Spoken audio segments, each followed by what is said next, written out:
The inflammatory response is initiated within hours of infection or wounding, and is characterized by edema or swelling, heat, redness, and pain at the site of an infection or injury. These characteristics reflect 4 changes in local blood vessels. 1. The heat and redness during inflammation is the result of an increase in vascular diameter. The increase in vascular diameter also results in slower blood flow. 2. There is also an increase in vascular permeability. The endothelial cells that line the blood vessel walls are usually packed tightly together, but during inflammation they have gaps between them. This results in fluid from the blood exiting and accumulating in the local tissues, and this results in edema and pain. The fluid contains plasma proteins such as complement proteins and mannose-binding lectin, which aid in defending against pathogens. 3. Endothelial cells, which line the walls of blood vessels, are activated during inflammation. That is, endothelial cells express cell-adhesion molecules that promote the binding of circulating leukocytes, otherwise known as white blood cells. 4. There is clotting in the microvessels at the site of infection, which prevents pathogens from spreading via the blood. The purpose of the inflammatory response is threefold. First, it allows the body to defend itself from invading microorganisms. The increase in vascular diameter, along with the activated endothelial cells, results in leukocytes being able to attach to the endothelium, and then migrate into the tissues where they can attack pathogens. This process of leukocytes leaving the bloodstream and entering tissues is called extravasation. Second, it induces local blood clotting, and this creates a physical barrier which prevents the infection from spreading into the bloodstream. Third, it promotes the repair of injured tissue. But what triggers the inflammatory response? The state of inflammation is set up when tissues are physically damaged, or when pathogens are recognized by macrophages and later by other white blood cells. Either of these circumstances induces the release of a variety of inflammatory mediators which cause the inflammatory response. Macrophages and neutrophils secrete prostaglandins, leukotrienes, and platelet activating factor, or PAF, which are lipid mediators of inflammation. These are produced rapidly because they are made from degraded membrane phospholipids. Then, macrophages secrete cytokines, which are substances released by cells of the immune system that affect other cells. One kind of cytokine are chemokines, which act as chemoattractants.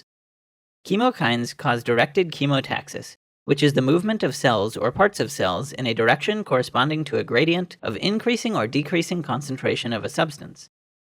In the case of chemokines, they direct phagocytes to move towards the source of the chemokines, which is where they are needed. Now I'd like to point out 2 cytokines important to the inflammatory response, C5a and tumor necrosis factor alpha, or TNF-alpha.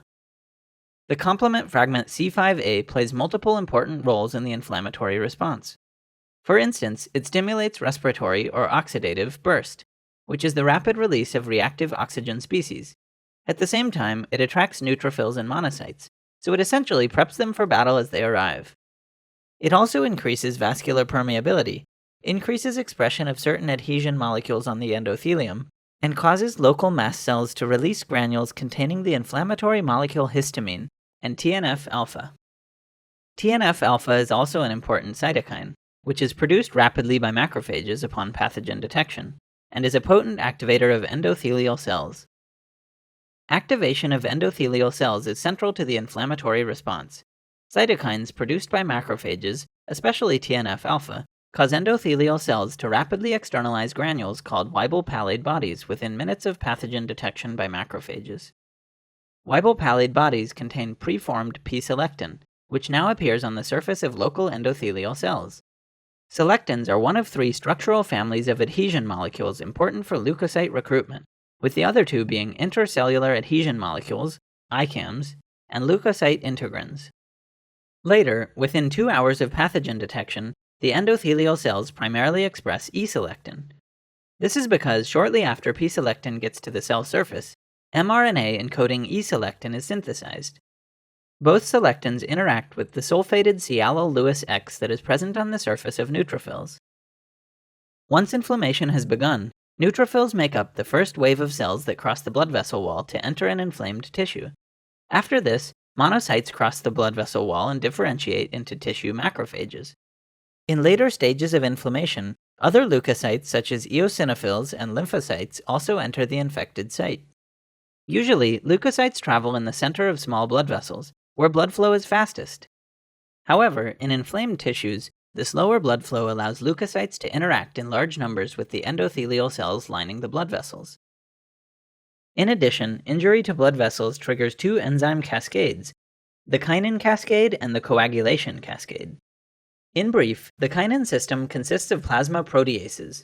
A protease cascade features enzymes that are initially inactive. Activation of one enzyme triggers cleavage and activation of the next enzyme in the cascade, and so on. The eventual result of this cascade is the production of several inflammatory mediators, including bradykinin, a vasoactive peptide that increases vascular permeability and causes pain. Pain is an important part of the inflammatory response because it makes you aware of the problem and causes you to immobilize that part of your body, helping prevent the spread of infection. The coagulation system is another protease cascade whose activation leads to formation of a fibrin clot. This prevents blood loss in the case of blood vessel damage and physically blocks the spread of pathogens in the case of infection. If you enjoyed this video, like and subscribe. You can also support me by following the link to my Patreon. If you have any topics you'd like me to cover, please leave a comment.